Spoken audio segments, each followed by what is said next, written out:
We're back. Short episode.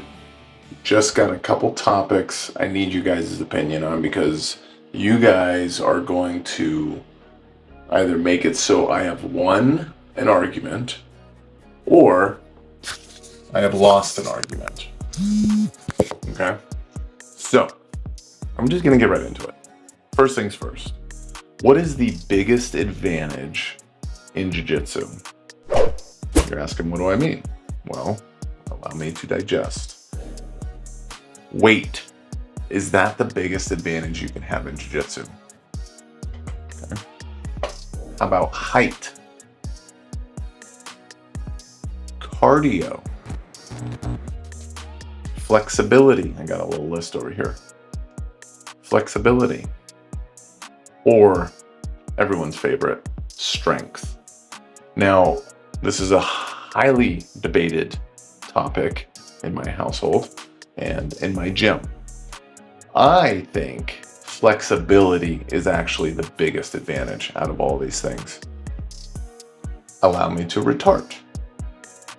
Weight, yes, you can put your big fat belly on my face and make it so I can't breathe and it's like a long cane poly and it just get, that can happen.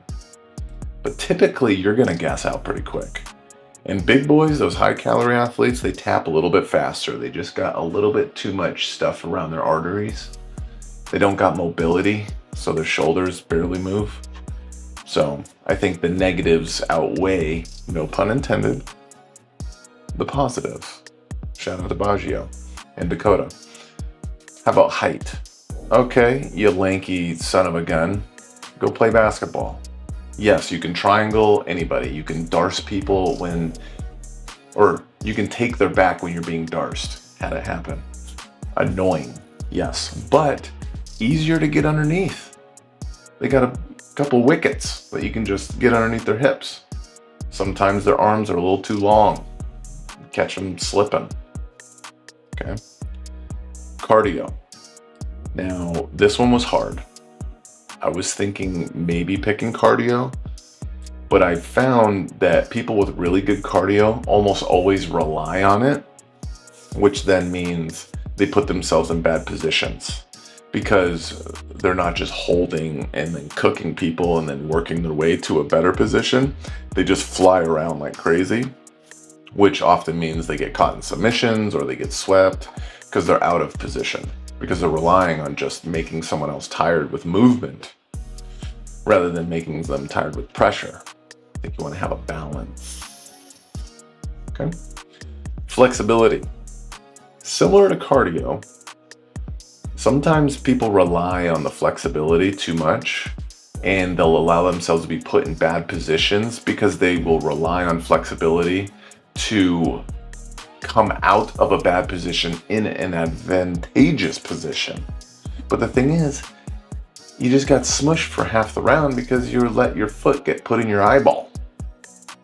And yeah, the guy didn't pass, but now you just used a lot of energy and sometimes you do get passed when it happens. So, but I do find that flexibility is like a game changer when it comes to guard retention, submissions, mobility, proprioception, all that kind of stuff. Big word, didn't mean to use it. Strength. Now this is I imagine I'm gonna get more comments about this than anything. Strength is probably number 3 on my list. And I think I'm probably in the minority on that, but I just think that the strength piece is absolutely crucial. When you go against someone really strong, it absolutely makes a difference. But once again, I feel like they rely on that so their technique isn't quite as good. So if you have someone, not of similar strength, but of similar size, and they have one of these other attributes, one, they typically get tired faster, need more oxygen to those big, beefy, bulgy muscles. And then the lack of technique because they'll rely on strength. Just a human nature. We start relying on just being strong rather than developing technical details that when you become strong and technical, you're a force to be reckoned with. And if not, then you're the gym enforcer. Okay.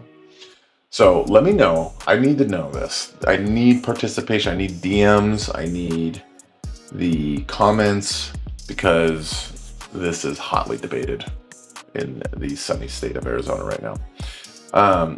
Also, another debate that I'm having with, it's not really a debate, but I just have different feelings than a couple of my friends that are also black belts. And I definitely need some comments on this. I need to know what you guys, from your experience.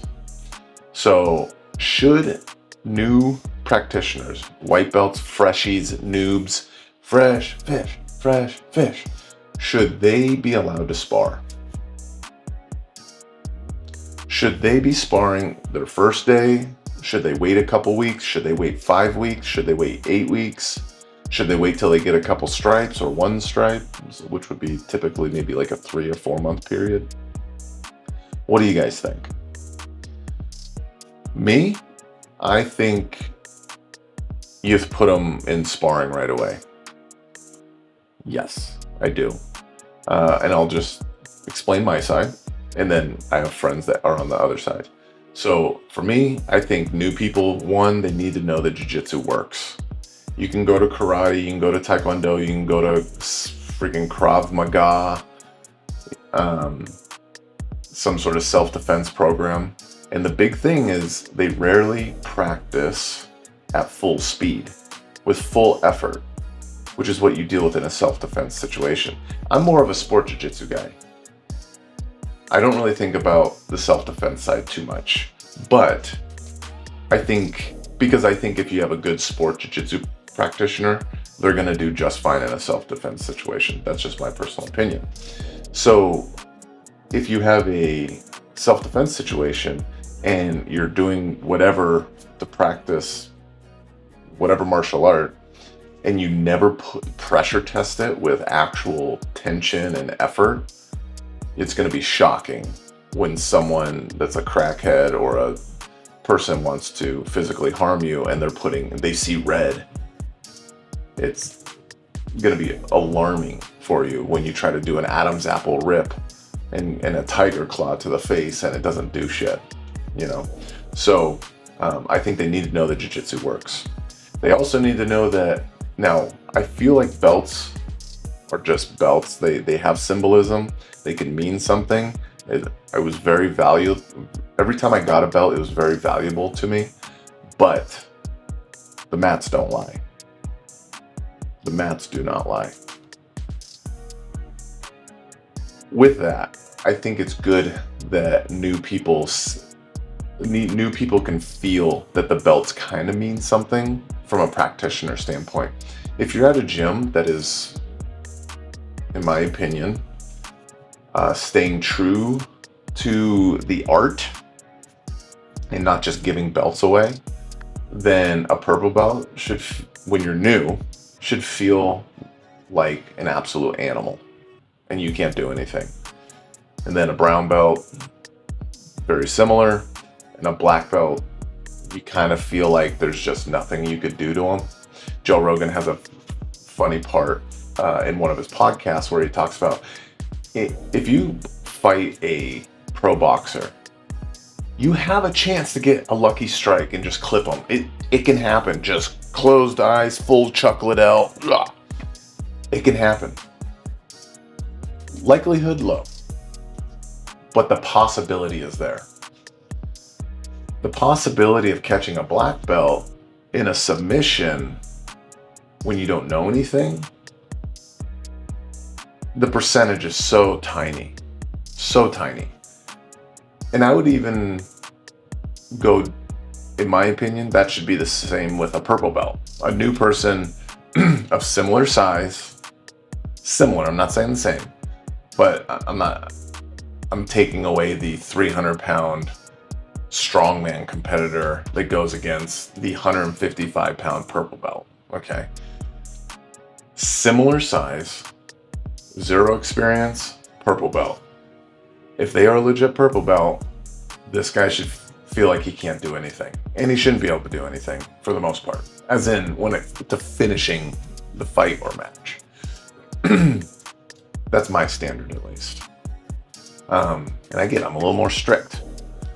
I also won't do stripes past blue belt, so there is that. So I think new people need to know that the art works. It's also the funnest thing to do. So I think you're going to have better retention from a business standpoint if people can spar right away. Excuse me. And a workout method, right? So the counterpoint, which one of my friends has, is from his experience, white belts, specifically newer people, let's say 2 months in and earlier, get hurt the most when they spar.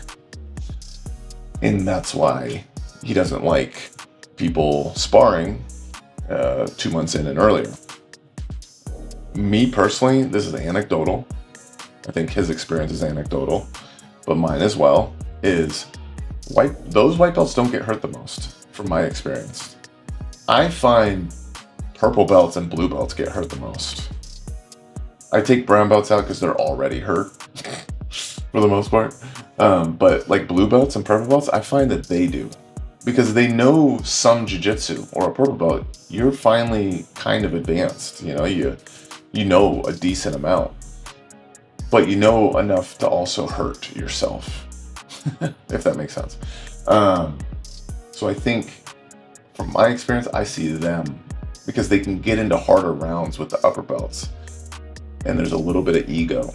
When you're a purple belt, there's a lot of ego going on because now you kind of mollywop most people, but you can still get throttled by the upper belts. And then a blue belt, of course you got ego. You just got a blue belt. You see a guy signing that waiver, you're just, is it lunchtime today, baby? Well, until that purple belt and brown belt come along and see you mollywop the new guy, and they're like, well, you got to get Marcellus Wallace today. Sorry. Zed is not dead. And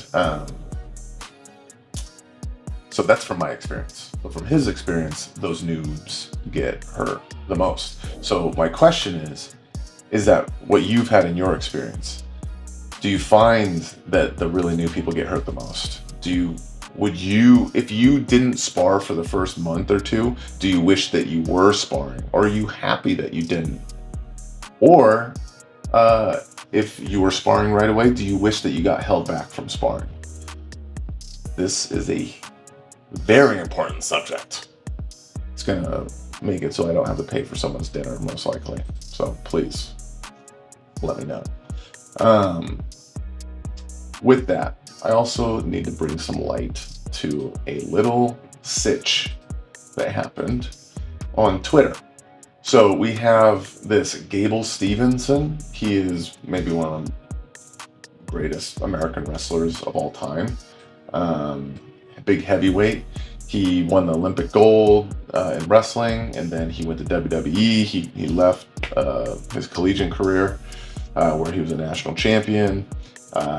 Didn't have much of a career in WWE, but then the NFL team was like, dude, this guy's a physical specimen, let's try him out. Kind of like a Brock Lesnar. And that didn't last because obviously you got to have football skills along with just being a physical specimen. And then he went back to the NCAA wrestling to finish out his career. The guy's only like 24, 25 years old. And he went undefeated until the finals. He lost in the finals, and it's looked at as maybe the biggest upset in American wrestling history. With that, I wanted to shed some light on this fat turd right here, which I'll put on the screen. This guy on Twitter decides to write this little note. Quote, from failed WWE star, failed NFL player, then deciding to go back to college and just to lose in the NCAA championship match. This might be a generational all-time bad run for Gable Stevenson. My friend, you should be beaten with a pillowcase filled with bars of soap. That is all that I can think of, and all that I want to do to your just swollen, stung by a bee face. Okay? And I can just tell he's got a little lisp Nothing against people with lisps. Nothing against people with lisps. I have friends with lisps. Okay, Miss Lippy. But this no-lip mofo with this crappy goatee. Internet trolls, man. I hate them. Don't be like this guy is what I'm saying. Don't jump to conclude. This guy's 24, 25. He's accomplished more than most of us will ever do in our entire lives at a grand scale. You know? So I just had to point out that this guy is such a piece of crap. And that if I do it too on Twitter, man, I'll start writing out something where I just clap back at someone, or maybe I'm going to be a little crappy to them.